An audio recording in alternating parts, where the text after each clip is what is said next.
એટલે શ્રીજી મહારાજે ભક્તોને આજ્ઞા કરી છે ચાતુર્માસ વર્ષ વાંચવો જ, સાંભળવો જ. આજનો દિવસ છે ભક્તો ભગવાનને રાજી કરવાનો, કઈક નિયમની ભક્તિ વિશેષ કરવાની. તો નિયમની ભક્તિ મહારાજે શ્રેષ્ઠ લખી છે. શ્રીજી મહારાજે વચનામૃતમાં કીધું કે પાણીની શેર અખણ પડતી હોય તો પાણી ધરો ભરાય. 21 વચન કીધું એવું. અને જો પાણીનો ઘડો ઢોળી આવીએ ને પછી કાલે ઢોળો તો પૂરું થઈ ગયું હોય. સમજાય? એમ એક દિવસ શંકાઓ થાય કે આજે 25 માળા ફેરલો ને પછી થાકી ગયા, પછી મહિના પછી ફેરો કે 15 દી પછી ફેરો તો ઈ બળ ના મળે, તાકાત ના આવે. હવે તમે એમ નક્કી કરો અઠવાડિયે ભેગું ખાઈ લો તો જવાય? હે પેલા જવાય? એક બે આખા દિવસ નથી જમાતું. તમને કહ્યું હા જ બરોબર ખાઈ લે, હવાર ખાવું નહીં પડે, હાલે. એમ ભગવાનની ભક્તિ છે ને, નિયમની ભક્તિ મહારાજે શ્રેષ્ઠ કીધી છે. સત્સંગી જીવનમાં શ્રીજી મહારાજે ચાતુર્માસમાં બધા ભક્તોને ખૂબ આજ્ઞા કરી છે. વિશેષ પ્રણે નિયમની ભક્તિ 8 પ્રકારના. અધિક દંડવત કરી લેવાના. તમે જે ભગવાનની પ્રતિજ્ઞા હંમેશા મુજબ કરતા હોય તે અધિક કરવાના. નક્કી કરવાનું હું આટલા 11 કરું છું, પાછું 5 કરીશ કે 10 કરીશ, 100 ના લખવા લેવાના. શું કે પછી થાકી પડશો?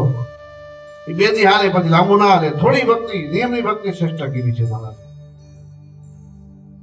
માળા પણ મહારાજે આજ્ઞા કરી છે, શાસ્ત્ર વાંચન કીધું છે. જો મહારાજે 10 સ્કંદ પણ વાંચી શકાય, વાત કીધું જ ભક્તોને. આ વિશે સાંભળવું અથવા વાંચવું. શું કામ? મહારાજે 10 સ્કંદ અને 5 સ્કંદની જેમ હમણાં વાત કરી, પાલજી પુરાણ પાસે મહારાજે વારે ગ્રંથ ભાગવત નો 5 સ્કંદ અને 10 વારે સાંભળતા.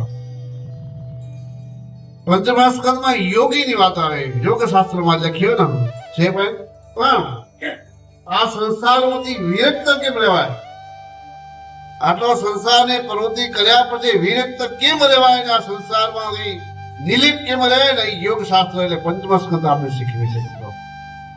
નકો સંસાર બંધાઈ જાય એવો હોય, ઊંદાનો ઠળિયા જેવો હોય, જ્યાં નાખો ચોટે. ખબર હતું ને?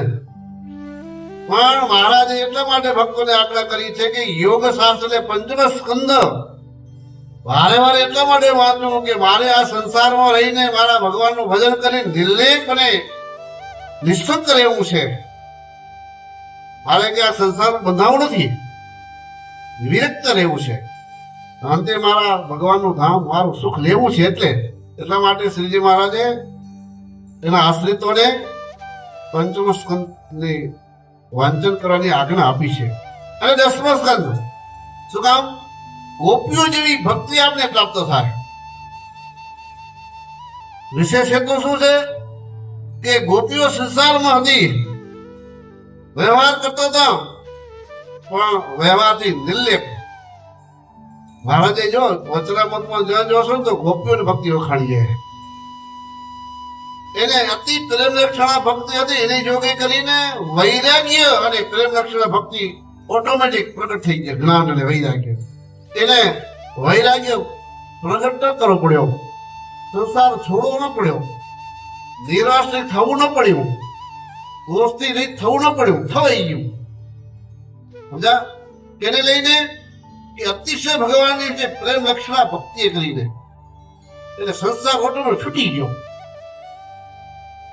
જયારે અતિ છે પ્રેમ લક્ષણા ભક્તિ પ્રગટ થાય ને એટલે પછી આપણે દોષો છોડવા નથી પડતા, નિર્વાસનિક થવું નથી પડતું, થઈ જવાય ભગવાનની અતિશય પ્રેમ લક્ષણા ભક્તિ કરીને. એટલે શ્રીજી મહારાજે ભક્તોને આજ્ઞા કરી છે ચાતુર્માસ વર્ષ વાંચવો જ, સાંભળવો જ. શું કામ? કે વિશેષ ભગવાનની ભક્તિ પ્રાપ્ત થાય. એમ ચાતુર્માસના નિયમ લઈ અને માત્ર સંકલ્પ એવો કરવો કે બસ મહારાજ આટલું હું નિયમ લઉં છું તમને માત્ર રાજી કરવા માટે, કોઈ દુઃખ છે કે સંસારમાં તકલીફ છે કે એના માટે નહીં, એ તો મારું પારક બધા હાલ્યા કરશે, એમાં મારે જવું નથી. પણ તમે કેમ રાજી થાવ, આવા મોટા સંતો કેમ રાજી થાય ને એના માટે હું આ ચાતુર્માસમાં આટલી વિશેષ ભક્તિ કરીશ.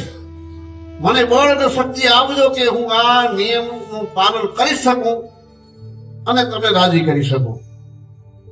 ભક્તો બધા આજે નિયમની એકાદશી છે એટલે ખાસ પધાર્યા છો, તો કંઈક ભગવાન શ્રી નરનાદેવ હાથ જોડીને પ્રાર્થના કરીને કંઈક નિયમ લેજો, અથવા જો સ્વામી વિરાજમાન છે સ્વામી આગળ પણ કહેજો કે સ્વામી હું આટલું ભગવાન રાજી કરાવવા મને હું ભજન કરીશ.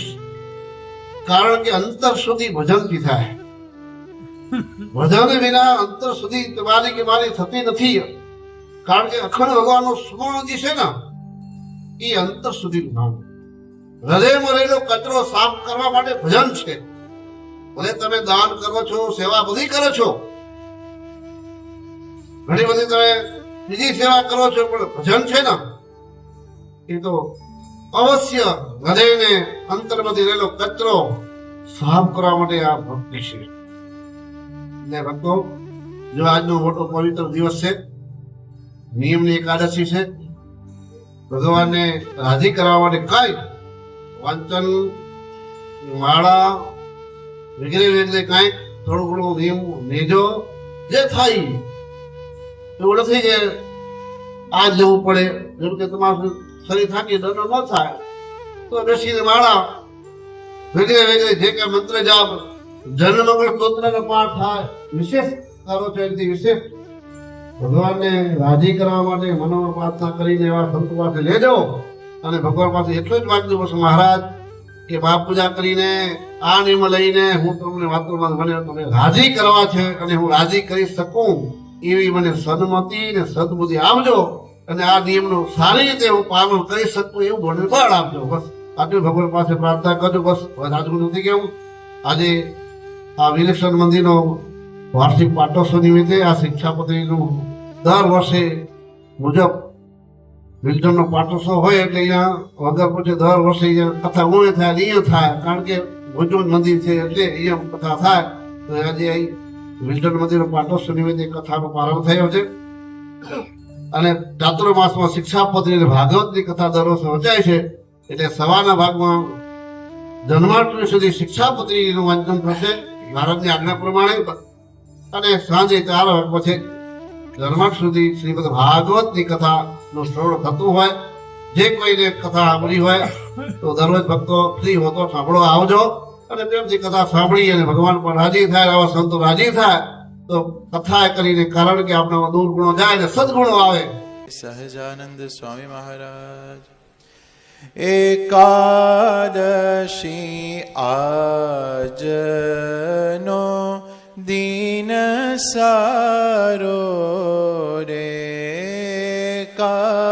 એકાદશી આજનો દિન સારો રે, ગાયે નટવર નંદ દુલારો, એકાદશી આજનો દિન સારો રે, ગાયે નટવર નંદ દુલારો.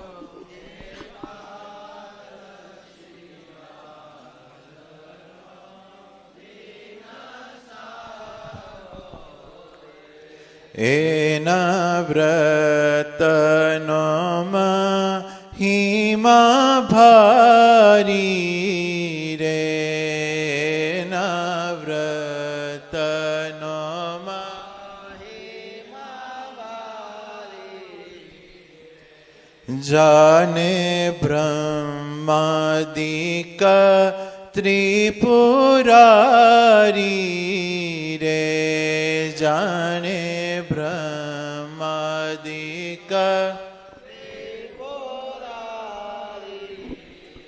હે મળે પ્રગટ પ્રમાણ મોરારી, એકાદશી આજનો દિન સારો રે મળે પ્રગટ પ્રમાણ મોરારી એકાદશી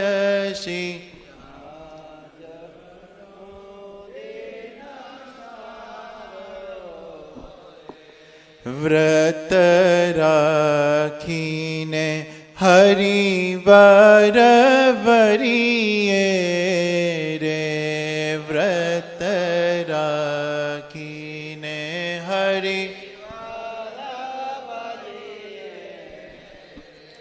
દ્રઢ અંતર આંટી ધરીએ રે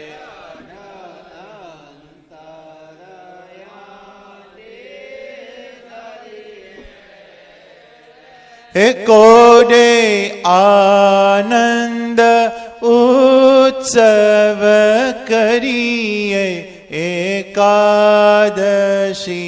આજનો દિન સારો રે કોડે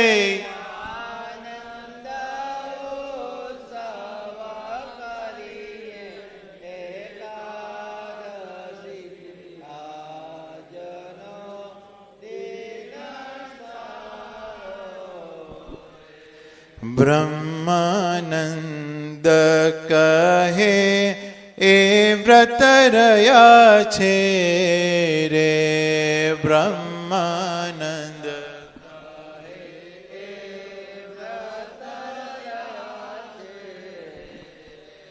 તે તો પાર સંસાર થયા છે રે તે તો પર સંસાર રે એમાં ઉદ્ધવજી કઈ ગયા છે એકાદશી આજનો દિન સારો રે એમાં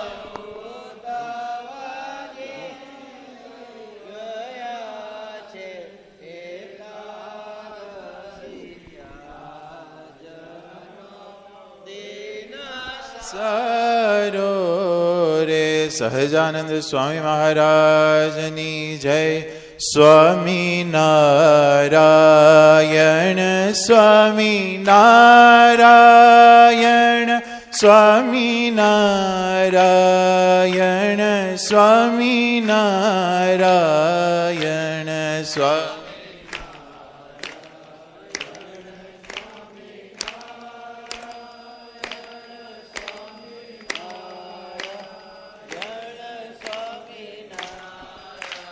યણ સ્વામી નારાયણ સ્વામી નારાયણ સ્વામી નારાયણ સ્વામી નારાયણ સ્વામી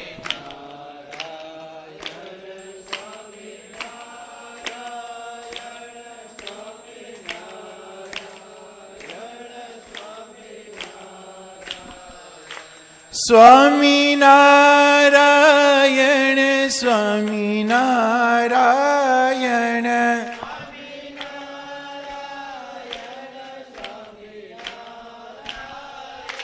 સ્વામી નારાયણ સ્વામી નારાયણ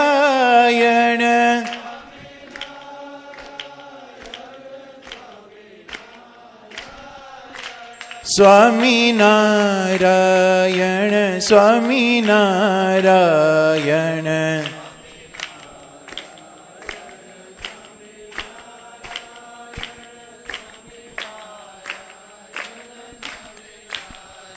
યણ સ્વામી નારાયણ સ્વામી નારાયણ સ્વામી નારાયણ સ્વામી નારાયણ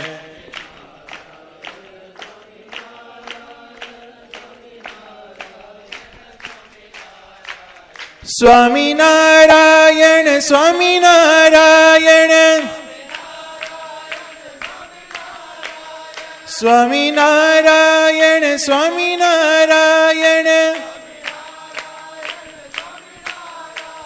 સ્વામિનારાયણ સ્વામિનારાયણ સ્વામિનારાયણ સ્વામિનારાયણ સ્વામિનારાયણ સ્વામિનારાયણ સ્વામિનારાયણ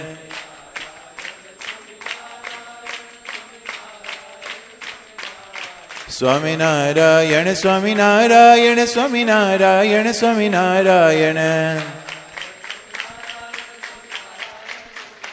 સ્વામિનારાયણ સ્વામિનારાયણ સ્વામિનારાયણ સ્વામિનારાયણ સ્વામિનારાયણ સ્વામિનારાયણ સહજાનંદ સ્વામી મહારાજની જય શ્રી ઘનશ્યામ મહારાજની જય શ્રી સ્વામિનારાયણ ભગવાનની જય શ્રી નરનારાયણ દેવની જય શ્રી રાધા કૃષ્ણ દેવની જય